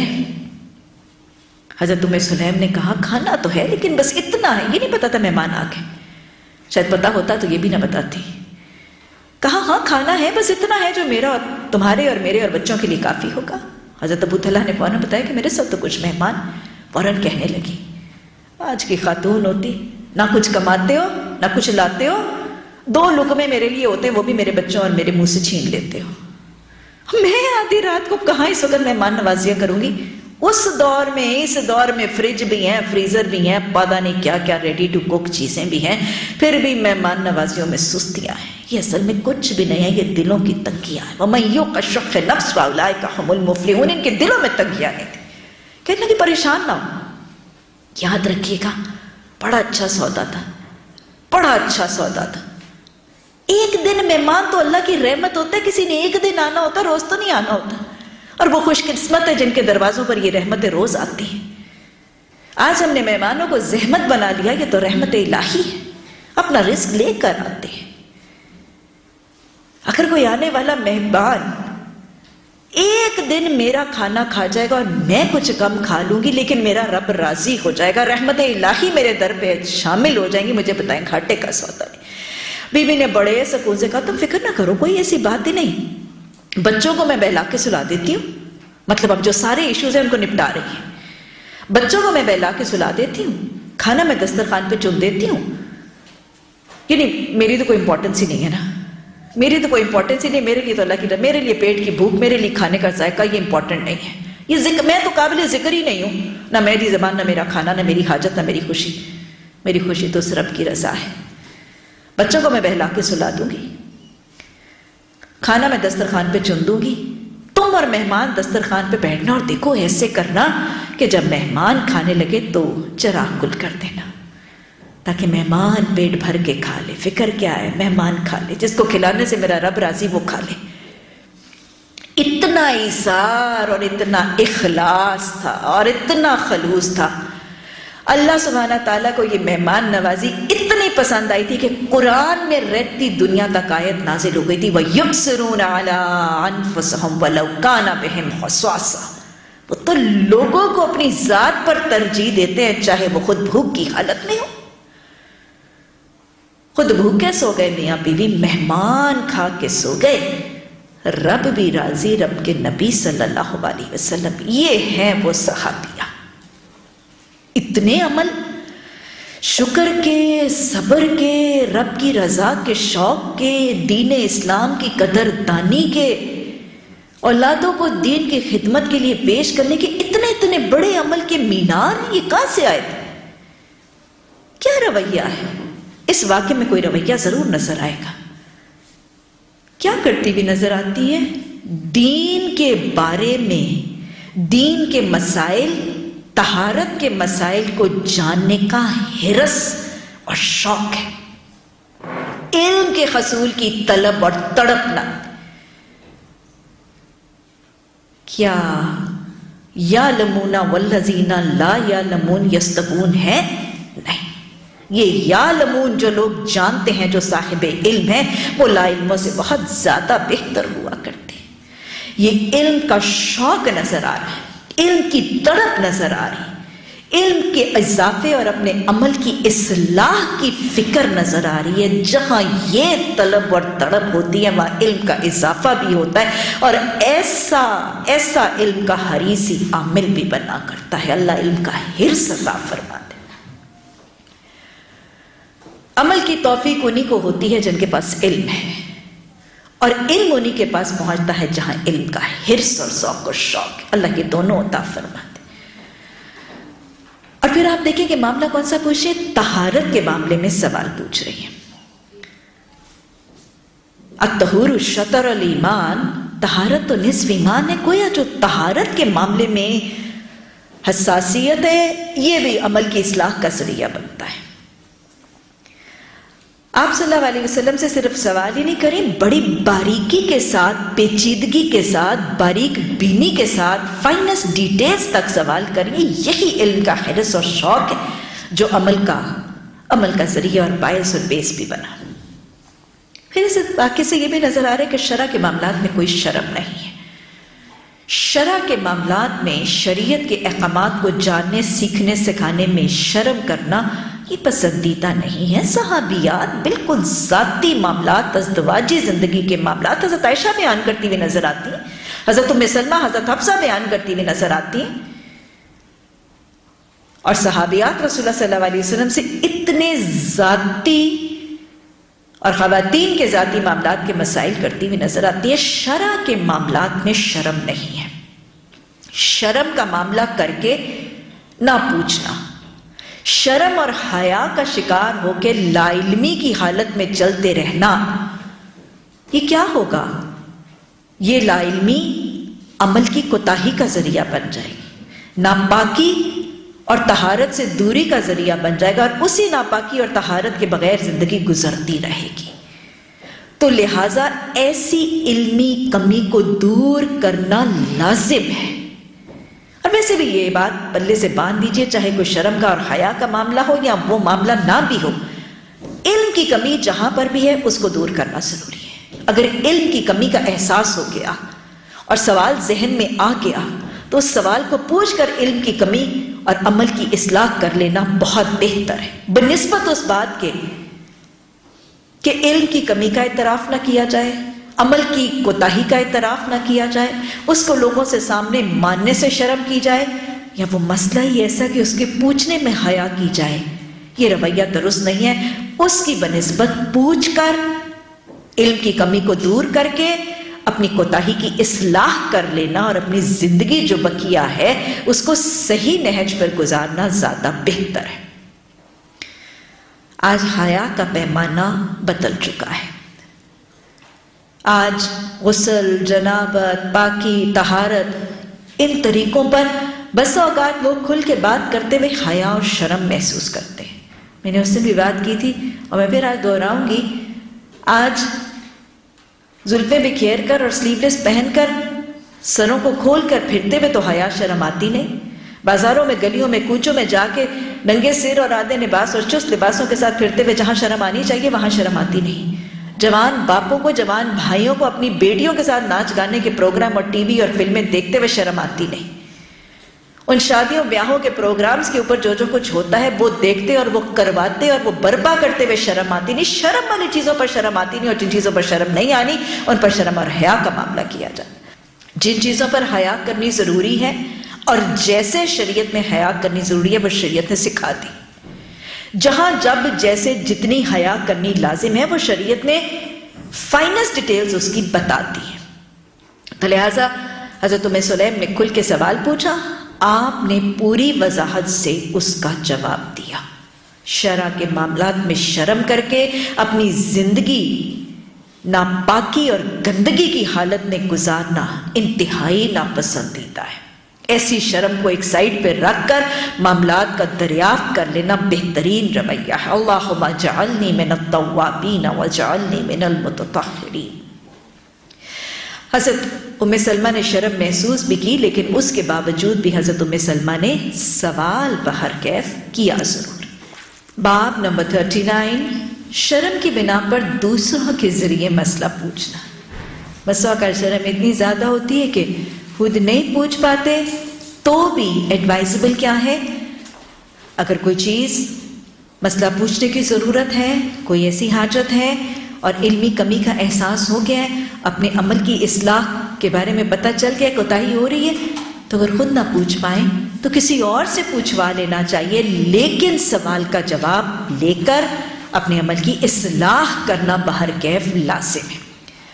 حدیث نمبر 107، حضرت علی رضی اللہ تعالیٰ عنہ سے روایت ہے کہ انہوں نے فرمایا میری مزی بہت زیادہ نکلا کرتی تھی۔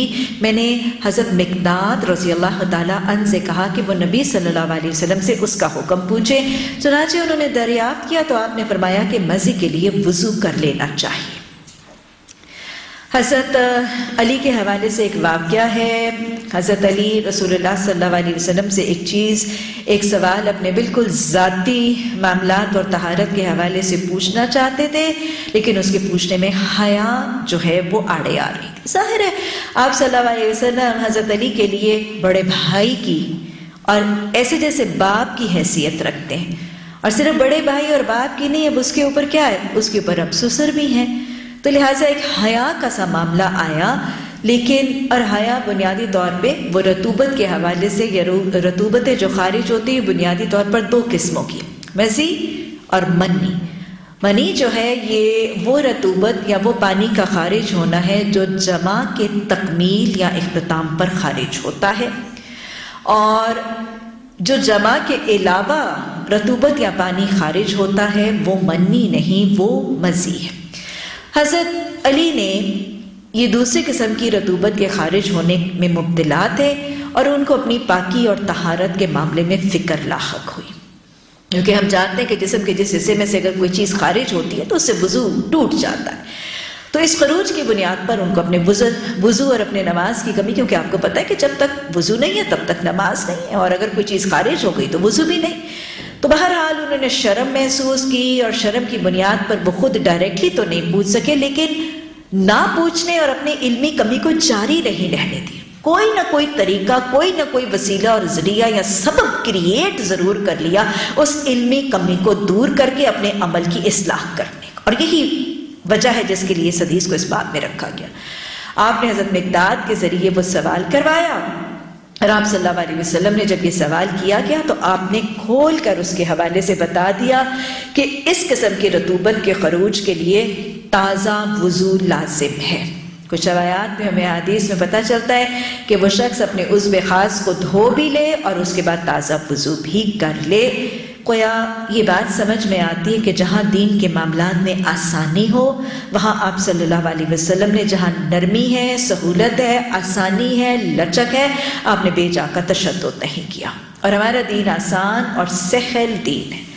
اللہ سبحانہ تعالیٰ لا علمیوں کا احساس بھی عطا فرما، اللہ لا علمیوں کی پہچان بھی عطا فرما، اور اللہ لا علمی کی اور اللہ عملی کمی کی کوتاہی میں رہنے سے بچنے کا شوق عطا فرما.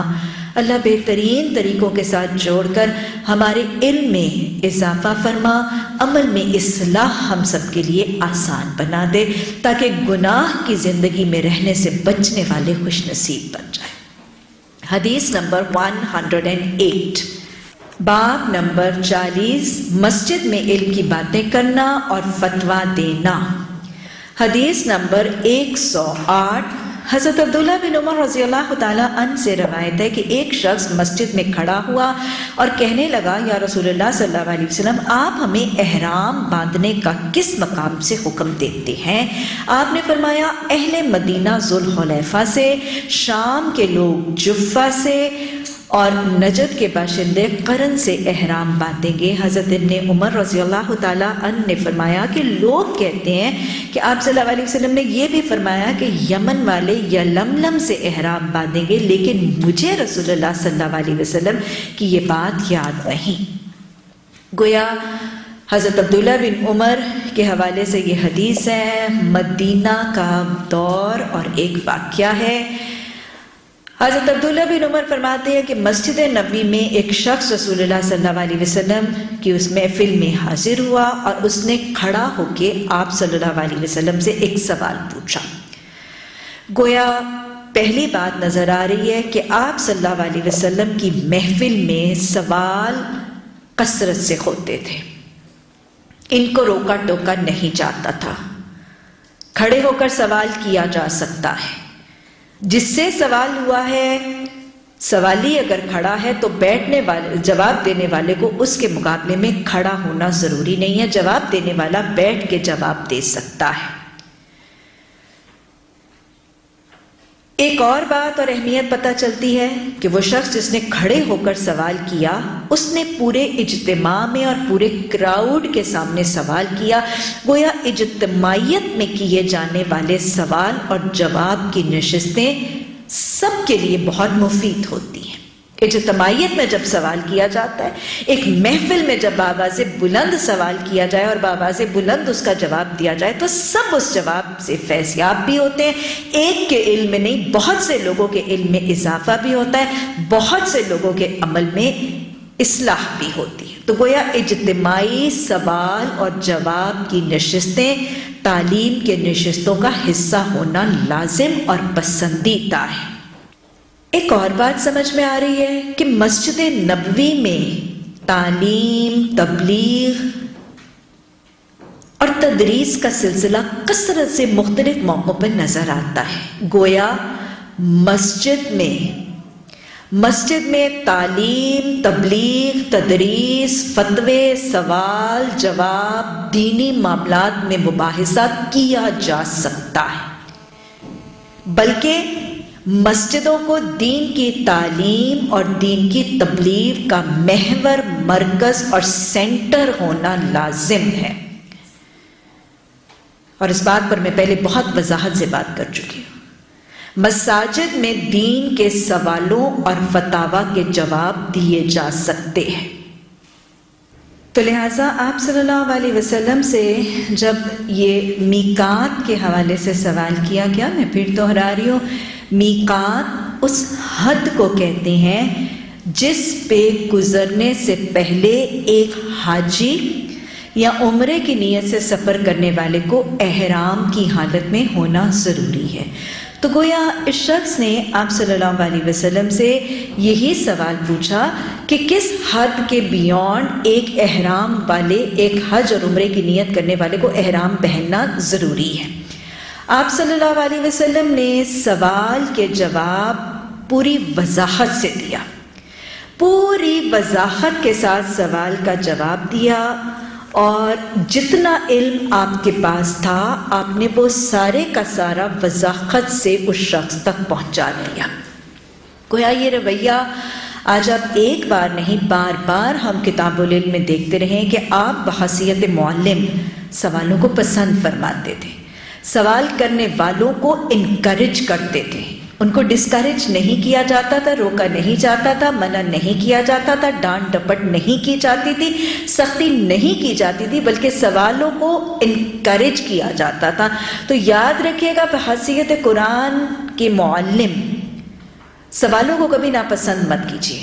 شکر کریں کہ کوئی علم کا پیاسا آپ کے پاس اپنے علم کی پیاس بجھانے کے لیے آیا ہے، شکر کریں کہ کسی نے آپ کو اس قابل سمجھا ہے، شکر کریں کہ اللہ نے آپ کو علمی برتری دی ہے جس کا اعتراف لوگ کر رہے ہیں، شکر کریں، تکبر نہ کریں۔ شکر کرنا ہے، تکبر نہیں کرنا، صبر کر کے آپے میں رہ کے غرور نہیں کرنا، لیکن شکر کریں کہ کوئی پیاس علم کی تڑپ میں پہنچا تو صحیح، اور کوئی سوال کرنے والا علم کی تڑپ میں آپ کے پاس پہنچا ہے تو شکر کر کے اس کو جواب دیں، شاید اس کا علم کا اضافہ اور اس کی عمل کی اصلاح آپ کے لیے صدقہ جاریہ بن جائے۔ تو اس حرص سے، اس شوق سے سوال کرنے والوں کو خندہ پیشانی سے قبول کیا گیا، ان کو انکریج کیا گیا۔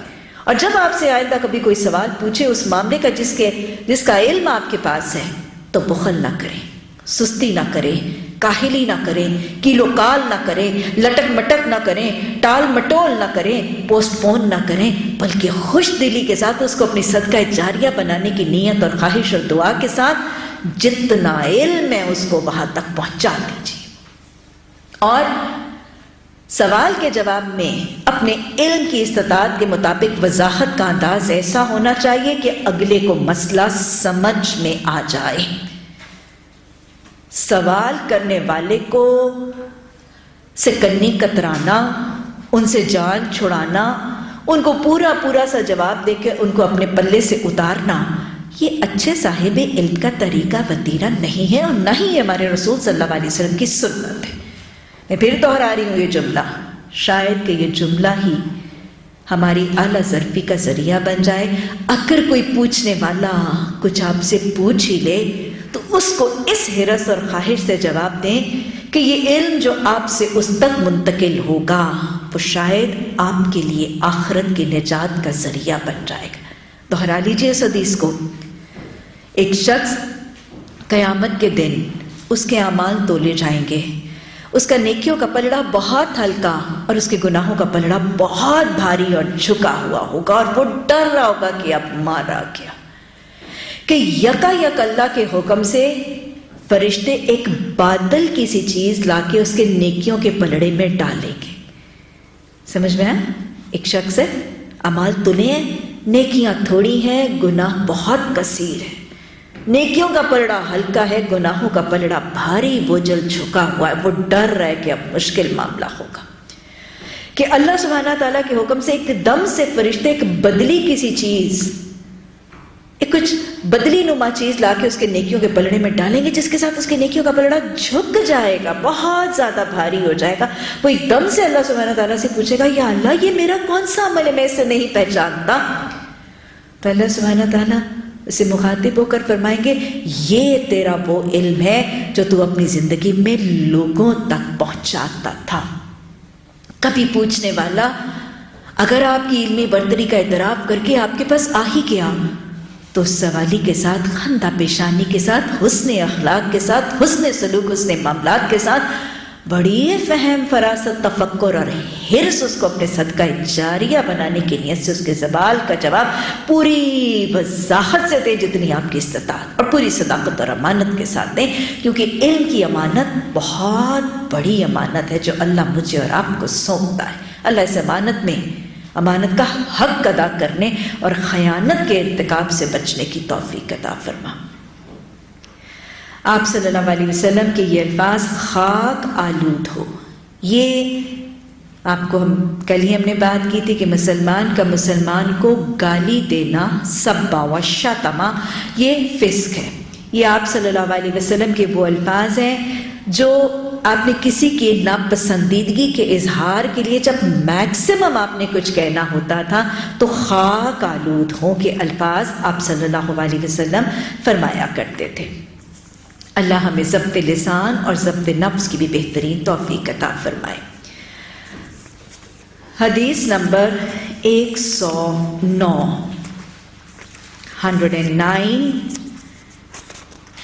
باب نمبر 41 سوال سے زیادہ جواب دینے کا بیان، یعنی جتنا پوچھا گیا ہے، چھوٹا سا سوال پوچھا گیا اس کا چھوٹا سا جواب دے کے اس کو جان چھوڑائیں نہیں۔ سنت کا طریقہ کیا ہے؟ جتنا کسی نے پوچھا ہے اس سے بہت لمبا سوال کا جواب دینا۔ بھی اوپر والی حدیث میں بھی یہی ہے، اس صحابی نے صرف یہ پوچھا تھا ہم کہاں سے احرام باندھیں، آپ صلی اللہ علیہ وسلم نے حدیث میں 5 پوائنٹس، مدینہ والے ادھر سے، شام والے ادھر سے، یمن والے ادھر سے، عراق والے ادھر سے، پورے 5 پوائنٹس آپ نے حدیث کے ذریعے بتا دیے۔ اور یاد رکھیے، یہ میں پھر دوہرا رہی ہوں، ان 5 پوائنٹس کو جب جوائن کیا جائے نقشے پر تو ایک اوول سا علاقہ، ایک بیضوی سا علاقہ حرم کے ارد گرد نظر آتا ہے۔ یہ پوری کی پوری وہ حد ہے جس میں داخل ہونے والا چاہے کسی سمت سے، مشرق سے، مغرب سے، شمال سے، جنوب سے، کسی غرب سے آتا ہے، اس کو اس میقات کی حد میں داخل ہونے سے پہلے احرام میں ہونا لازم ہے۔ چھوٹے سے سوال کے جواب میں اتنا لمبا وضاحت والا جواب۔ اگلا باب کہ جس نے جو پوچھا ہے اس سے زیادہ جواب دے دینا۔ کیا ہے یہ؟ وہی حرص ہے جس کا تذکرہ میں ابھی کر رہی ہوں۔ کوئی پوچھنے والا شکر ہے میرے پاس آیا تو صحیح، وہ میرے سے علم سیکھنے کے لیے آیا تو صحیح، مجھ سے کوئی مسئلہ پوچھ کے میرے لیے صدقہ جاریہ بننے کا طریقہ بنا تو صحیح۔ حدیث نمبر 109 حضرت عبداللہ بن عمر رضی اللہ تعالیٰ عنہ سے روایت ہے کہ ایک شخص نے نبی صلی اللہ علیہ وسلم سے پوچھا کہ جو شخص احرام باندھے وہ کیا پہنے، یعنی ایک احرام والا مرد جو ہے وہ کیا پہن سکتا ہے؟ یہ خواتین کے لیے نہیں، یہ خاص مردوں کے لیے حکم ہے۔ آپ نے فرمایا نہ کرتا، نہ پگڑی، نہ پاجامہ، نہ ٹوپی، اور نہ وہ کپڑا جس میں برس یا زعفران لگی ہو۔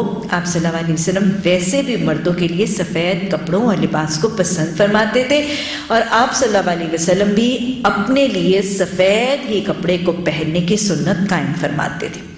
اور اگر جوتی نہ ہو تو موزے پہن لے۔ لا اکراہ فی الدین، دین میں کوئی تنگی نہیں ہے۔ جس کے پاس جوتی نہیں ہے اس کو یہ نہیں کہا جا رہا کہ بس اب صرف جوتی ہے، اس کو الٹرنیٹو بتا دیا۔ یہ دین کی جامعیت بھی ہے اور دین کے مکمل ہونے کا طریقہ بھی ہے۔ جوتے نہیں ہیں تو موزے، دین مائنیوٹس ڈیٹیلز کو ٹچ کرتا ہے۔ اگر جوتی نہ ہو تو موزے پہن لے، اور ان کو کیا کریں؟ انہیں اوپر سے کاٹ لے تاکہ ٹخنے کھل جائے۔ گویا حدیث کا طریقہ کیا پتہ چل رہا ہے کہ آپ صلی اللہ علیہ وسلم کے پاس جو ذوق و شوق سے سوال کرنے کے لیے آتا تھا، آپ خندق پیشانی سے، حسن اخلاق سے، صبر، تحمل، تدبر، تفکر، بڑے حوصلے کے ساتھ اس کے سوال کا جواب اس کے سوال سے بڑھ کے دیتے تھے، اس کے سوال سے بڑھ کے دیتے تھے۔ اللہ ہمیں جب علم عطا فرمائے تو اللہ ہمیں سوال پوچھنے والوں کو اس خوبصورت سنت کے حوالے سے ہینڈل کرنے کی توفیق بھی عطا فرمائے۔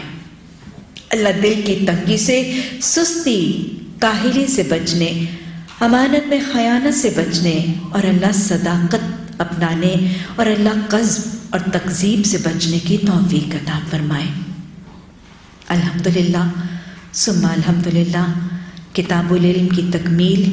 اللہ سبحانہ تعالیٰ اس کتاب کا علم ہم سب کے لیے باعث برکت بنا دے، باعث ہدایت بنا دے، اللہ ہمارے لیے باعث بخشش بنا دے، اللہ علم سیکھنے کا طریقہ سکھا دے۔ یا ارحم الراحمین، یا علیم، یا رحیم، یا کریم، اللہ ہم سب کو اپنی علمی کمیوں کا احساس عطا فرما دے۔ اللہ سبحانہ تعالیٰ جو ہمارے علم کی کمیاں ہیں اللہ ان کو پہچاننے کی توفیق عطا فرما دے۔ اللہ سبحانہ تعالیٰ ہم نے اپنی زندگی میں علمی کمی سے جو عمل کی کمیاں کی، اللہ ان پر مواخذہ نہ کرنا، اللہ ان کو درگزر فرما دینا، اللہ سبحانہ تعالیٰ ان علمی کمیوں کو دور کرنے کا ذوق اور شوق عطا فرما، اللہ طلب اور تڑپ عطا فرما، اللہ علم کے حصول میں ہمیں اپنے تن من دھن اپنے اوقات اپنی صلاحیتیں لگانے کی توفیق عطا فرما، اللہ اس علم کے اضافے کے لیے اللہ ہمیں اپنی نیندیں اپنی محبتیں اپنی دل پسند چیزیں قربان کرنے کی توفیق عطا فرما، اللہ سبحانہ تعالیٰ ہمیں اس علم کے حصول کی بہترین توفیق عطا فرما، اللہ حصول علم کا یہ سفر اور اللہ اس کی ساری مشکلات ہمارے لیے آسان کر دے، اللہ بہترین حالات عطا فرما، اللہ بہترین ماحول عطا فرما، اللہ بہترین ساتھی اور صحبتیں عطا فرما، اللہ بہترین استاد اور معلم عطا فرما، اللہ ہماری صلاحیتوں میں اضافہ فرما، اللہ لکھنے پڑھنے کی صلاحیتوں میں اضافہ فرما، اللہ بصیرت اور بصارت اور سماعت میں اضافہ فرما، اللہ ہمارے حافظوں میں اضافہ فرما، اللہ تفکر و تدبر کرنے والا بنا، اللہ بولنے کی صلاحیتوں میں روانی عطا فرما، اللہ مفکر بنا، مدبر بنا، عالم بنا، معلم بنا، اللہ سب سے بڑھ کر عامل قرآن عامل حدیث بنا، اللہ مستقل مزاجی صبر اور تحمل عطا فرما، اللہ جفا کشی سکھا، محنت کے طریقے عطا فرما، اللہ محنت کرنے کے لیے بہترین طاقتیں صلاحیتیں عطا فرما، اللہ ایمان کی قوت عطا فرما، اللہ دین کی حرارت عطا فرما، اللہ عبادات میں حلاوت اور لطف عطا فرما، یا ارحم الراحمین، یا ارحم الراحمین، جو سیکھیں اور جو سکھائے جائیں اللہ اس کی قدر اور شکر کرنے والا بنا، اللہ عاجز بنا، اللہ شاکر بنا، اللہ ذاکر بنا، باادب بنا، یا ارحم الراحمین، جو علم تو نے دیا ہے اس کی حفظ اور حفاظت کا شوق عطا فرما، اللہ امانت کا احساس عطا فرما، اللہ جو تو اپنی توفیق سے اپنے وسائل اور اسباب سے ہم تک پہنچائے، اللہ اس کی قدردانی کر کے اس کی تبلیغ اور ارشاد کرنے کی بہترین توفیق عطا فرما، اللہ تبلیغ اور ارشاد کے لیے ہمارے راستے آسان بنا دینا، اللہ زندگی کے آخری لمحے تک، اللہ زندگی کی آخری سانسوں تک، اللہ زندگی کی آخری گھڑیوں تک تبلیغ اور ارشاد دین کی توفیق عطا فرما، یا ارحم الراحمین، ہماری زندگی میں کوئی لمحہ، کوئی گھڑی، اللہ کوئی دن، اللہ کوئی ہفتہ ایسا نہ آئے کہ تیرے دین کی اشاعت سے دور ہو جائے، اللہ تبلیغ دین کے ساتھ، نفاذ دین کی کوششوں کے ساتھ، اللہ مستقل مزاجی کے ساتھ زندگی کے آخری لمحوں تک دین کا خادم بنا دے، دین کا مبلغ بنا دے، داعی قرآن بنا دے، اعلی کلمت اللہ کی بہترین توفیق عطا فرما، رب زدنی علما، اللہم فقہنا فی الدین، اللہم فقہنا فی الدین، اعوذ باللہ ان اکون من الجاہلین، اللہم انی اسألک علما نافعا رزقا طیبا وعملا متقبلا، اللہم انفعنی بما علمتنی وعلمنی ما ینفعنی وزدنی علما، اللہم انی اعوذ بک من علم لا ینفع، من نفس لا تشبع، من قلب لا یخشع، ومن دعوت لا یستجاب له، اللہم ارنا الحق حقا وارزقنا اتباعہ، اللہم ارنا الباطل باطلا وارزقنا اجتنابہ، ربنا ثبت اقدامنا، ربنا ثبت اقدامنا، ربنا ثبت اقدامنا، یا مقلب القلوب ثبت قلبی علی دینک، یا مصرف القلوب صرف قلبی علی طاعتک، ربنا تقبل منا انك انت السميع العليم وتب علينا انك انت التواب الرحيم، اللهم حاسبنا حسابا يسيرا، اللهم حاسبنا حسابا يسيرا، اللهم اجرنا من النار، رب ابن لي عندك بيتا في الجنة، ربنا لا تزغ قلوبنا بعد إذ هديتنا وهب لنا من لدنك الرحمة إنك أنت الوهاب سبحانك اللهم وبحمدك نشهد أن لا إله إلا أنت نستغفرك ونتوب إليك سبحان ربك رب العزة عما يصفون وسلام على المرسلين والحمد لله رب العالمين آمين ثم آمين.